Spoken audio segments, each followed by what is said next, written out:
Hello and welcome. The program is Prime Woman with me, Kiton Oyeshiku.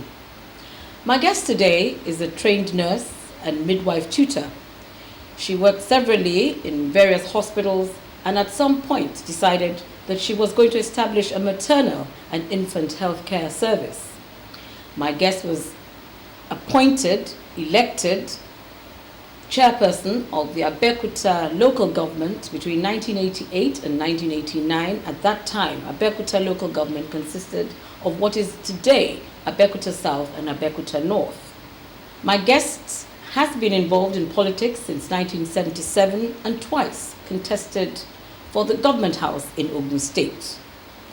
My guest between 1999 and 2003 was appointed as Special Advisor Women Affairs to Mr. President. My guest today is a knight of the John Wesley Methodist Church of Nigeria, and in a couple of days she will be presented, having been elected as the lay President Egba Yewa Diocese. My guest will also, in a couple of days, clock 70. Join me as I welcome onto the program today Dame Titilayo Ajanoku, Otun Iyalode of Egba land.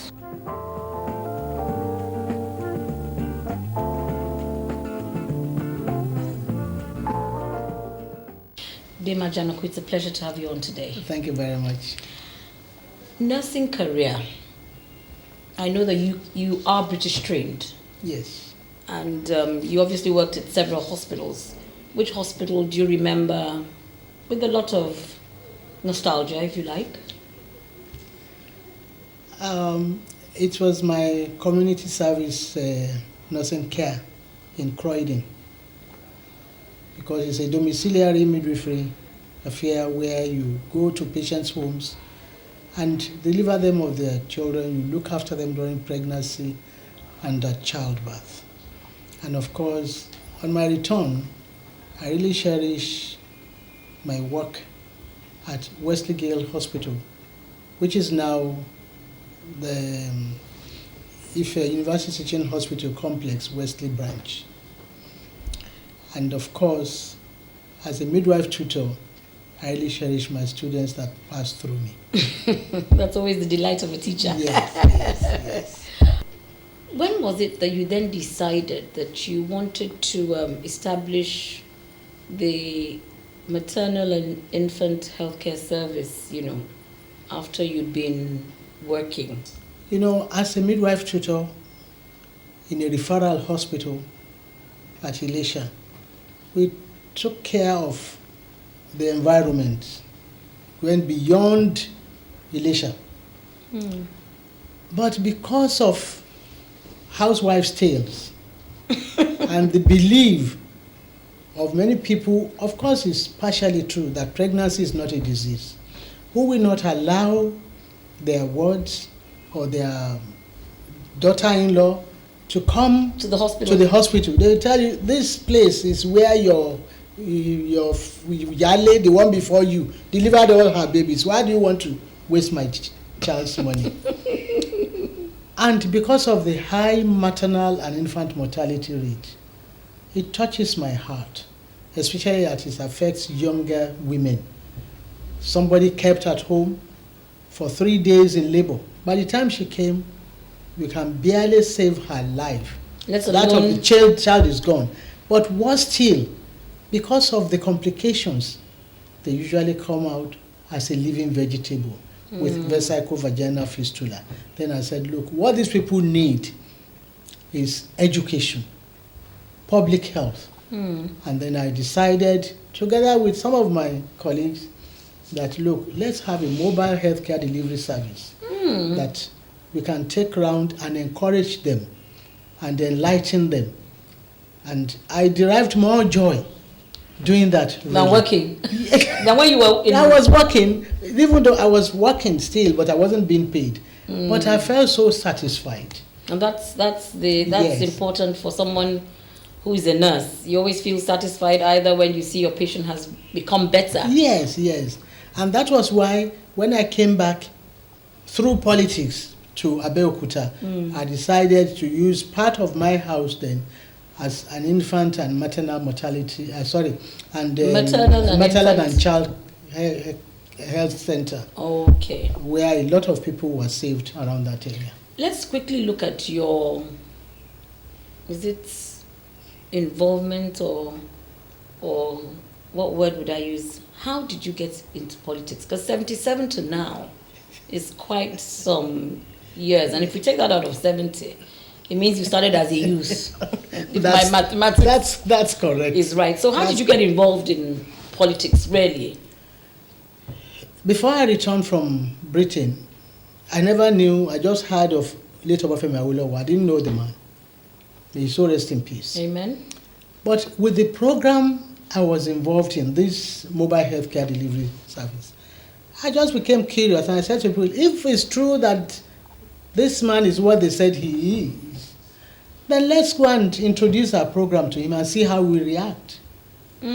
So we now wrote and he said we should come. We took the vehicle, the mobile clinic, to his place, and when late Papa Awolowo entered and came out, he said, wow.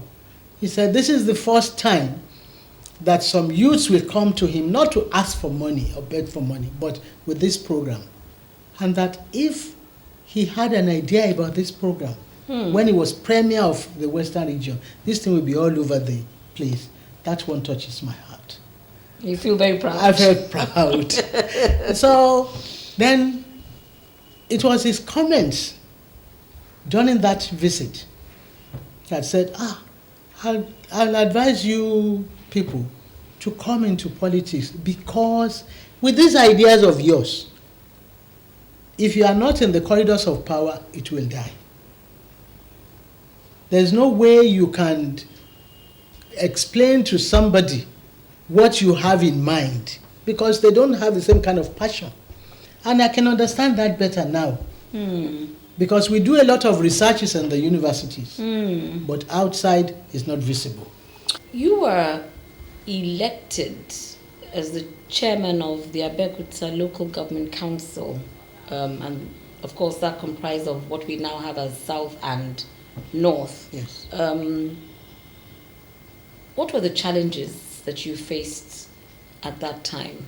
It wasn't much of a challenge, because my own kind of politics has always been around the community, to better the lot of the community, and two, to act as a catalyst for the women who might be interested that one can mentor.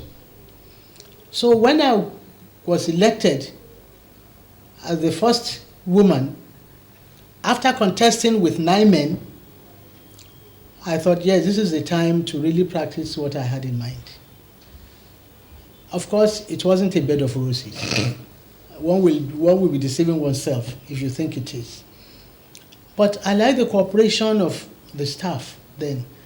Of course, there are some here and there with my councillors, but that is now history. But together, we were able to make an appreciable impact on the people within our local government area. What specific things do you remember vividly that you can count maybe on your fingers? We made a lot of roads. We built, what do you call it, this refuse dump with toilets in strategic places in Abeokuta. Unfortunately now, I think they've sold the thing off. They are now using it as shops and everything. We made appreciable thing on those who are in the rural areas, because Imala, Ishaga, Jog, all those places are part of Abeokuta, the local government. And we make sure Abeokuta local government remains clean, to the extent that my local government was given a prize as the cleanest local government of the year during my tenure. Well, we should be clapping for you. Thank you. Well done, ma. Thank you. And then still talking politics now, and then how did you get into, would I like to say, mainstream politics? I thank God that the people I looked up to were real mentors. Because from that day, I made sure that I got closer to late Chief Awolowo, and I learned a lot from him. Late Chief S.M. Afolabi, I learned a lot from him. And during the transition period with late Shehu Musa Yar'Adua, I learned a lot from him. Of course, it's not easy for a woman women among men. But then, the moment they realize that you have a focus, that you have a mission, it's not just clapping and dancing, or I concur, then they will give you kudos and look at you as a leader. Of course, to get to that stage was not easy. But Tell me about it.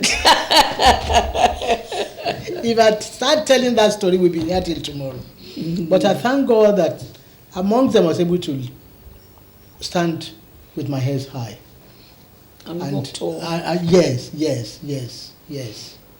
And then would I say it's a big one? It was after that, I think your first contesting for the gubernatorial elections. Yes. You didn't sail through, but you still, a second time, decided to try again. Yes. Do you see us having a female governor in any state? How soon? Thank you very much. I have no regrets for all those chances I had to contest and let them know that what a man can do, a woman can do it better. I've proved it in the local government. I proved it as special advisor. Yeah, we're going to come to that. Yes. And I believe that no matter what these men do, there will be women as governors in this country. You see, things are changing. First of all, we succeeded in getting more women into key positions so that their financial base can be improved. Because that's an aspect. And that's one of the things that affected me. Because I'm not prepared. Base. Yes, and I'm not prepared to sell a house or sell properties because I want to contest election. Anyway, I don't even have properties to sell. But by and large, because of our own boldness, a lot are keen into it and are coming up, and I continue to encourage as many women as possible. You know, if not for what happened, at least we had a female speaker. True. So we will have we don't have a female Senate president yet. But it will come, and we will have a female, not just out of the 36 states, because the men had worked and we have seen. And I always tell them that the best manager really is a woman, because we are more economical, we are more prudent in spending, you know. Not only that, I'm looking forward to the day that there will be a woman as president of the Federal Republic of Nigeria. Well, I know that from where you're standing, you're probably seeing it better because you've been in politics for a long time. Dame Titilayo Ajanoku, we'll take a short break and we'll be right back. Thank you. Don't go away.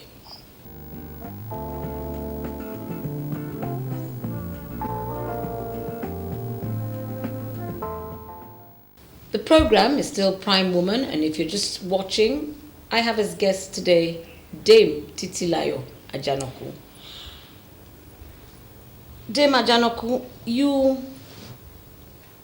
were one of the few women in 1999 who were appointed Special Advisor on Women Affairs to Mr. President from 1999 to 2003. What would you say you were able to do or bring about during that time or that period, which you do feel happy anytime and you can actually beat your chest? First of all, I thank the party, PDP, that gave me the opportunity at the formation of PDP to be chairman of the National Women Mobilization Committee. of the party. And that took me through the length and breadth of the whole country, mobilizing for the party. And after the party won, I believe the president in his own wisdom decided that you better continue to do with your women. And I now took the challenge. I went round. By the time I left, I've already visited 22 states. And what I was able to do, which I was very happy about, is convincing the governors of each state to appoint as many women as possible into their cabinet, not just women commissioner for women affairs only, but where they are technocrats, so that they can prove their mettle, and at the end of it all, the governor could have written his own name in their hearts. And because most of these governors are my colleagues at the foundation level of the party, we were able in some states during that time, you have as many as 4 women, not just, of course, that for women affairs is automatic, except in Edo, of course, where Lucky Benedium made a man the commissioner for women affairs. And the day I was there, I said, Mr. Governor, are there no women here? And then, of course, he changed it later. So, commissioner for works, commissioner for agriculture, commissioner for education, like that. And in doing that, going around, I was, extremely pleased. I was actually gingering a lot more of them to come into politics and vie for positions, because as an appointee, you are at the mercy of the person that appointed you. But as an elected person, it's different. Wow, you can say this is what I have done. And I thank God, by the time I left, more women have already keyed into it. And by now, you can see the difference. And because those who are the forefront were able to prove their mental, because that is what I always preach to the women who are in positions. I said, please, a window has been opened for you. Don't close that window. Do something that will make the door open wider for other people. So I really have no regret. That you feel happy about? Yes, I'm happy about that. You're a knight of John Wesley and of the Methodist Church of Nigeria, ma'am. You have been elected and you will be presented as the first female lay president of Egbayewa Diocese. What are you bringing to bear in that capacity or in that position? As the lay president, it means I'm number 1 lay person. Lay person, I like that. In Egbayewa Diocese. And the doctrine of Methodist Church is to enhance the work of God, to evangelize so that more people will be brought to Christ. For the improvement, spiritual and physical improvement of our people. And of course, I have to work hand in hand with my bishop, who is the boss. As someone rightly put it, my bishop is Moses, I am the Aaron. That's a very good way of putting it. So that I will hold up his hand while he leads, so that we can conquer. Yes, together we can improve. And this is what I hope to do, to put all that is within me, physically, spiritually, financially, to enhance the work of God. Well, we wish so that at the end of it, I will say, God, I thank you. I'm going to ask you 2 questions because I have only about 5 minutes to go. But the first one is, do you feel 70? Because I also know that in a few days you'll be 70.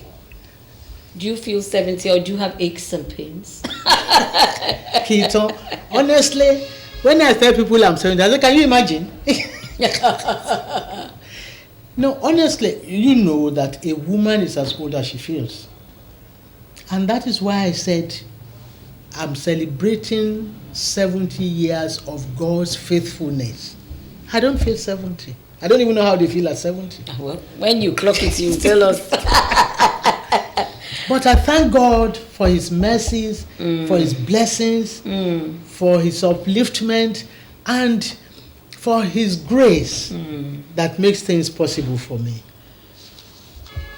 Dame Ajanoku, you're one woman I know that would wear ankara and walk tall and couldn't care if other people are clad in whatever. What is fashion to you?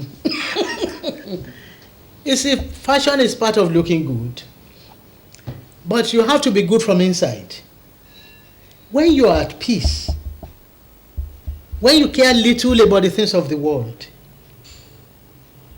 when you follow the rules, the directives of God Almighty, you can walk through anybody. That is why, don't I look good in this? Oh yeah, pink. Yes, and tomorrow if I like I may put on lace. But it doesn't matter. I don't have to wear what others are wearing. I wear for comfort. Let me just say, if you ask me that question, what is this? Simplicity and elegance. Very well said. And I haven't asked you one question. That will be the final question. Okay. I know that just share your prison custody experience. 2 minutes. It wasn't funny, Kito. The 9th of March 1995, when I was whisked away, I didn't know I was going to be put in prison custody. And I was kept there for 5.5 months. The first 2 weeks, I was highly disturbed because I couldn't get anybody to tell me why I'm there, why I was there. But then I suddenly thought, in my little solitary room they gave me, that, look, God, you know why you brought me here, because I'm not a thief, I'm not a murderer, I haven't done anything criminal. And you that brought me here will take me back. And I keep praying, because you have nothing else to do but pray when you are left in that environment. That, I don't know, whatever it is, I know I will overcome by the grace of God. So after 5.5 months, I was taken. Usually, it wasn't funny. When they come to pick us for interrogation, they come in Black Maria. So you don't even know where you are going. After 5.5 months, went before assistant tribunal. All military men asking you this and that. They gave us lawyers, military lawyers and all that. But because God is forever faithful, I could have died there. I could have been sentenced. True. Despite how many people have been sentenced for things they don't know about. But after that 5.5 months, I had, at the end of the tribunal, discharged and acquitted. And I said, God, I thank you. Well, it is on that very hopeful note and continued hope in life that we will be saying our bye-byes on today's edition of the program. Thank you. I'd like to thank you for letting us into your home. I'd like to wish you the best. Thank you. Not only as you clock 70, you don't look it. Thank you. And continue to wish you well. Thank you very much. That has been Prime Woman today. I hope to see you again, same time next week, with another female who has impacted positively on society. See you then. Bye-bye.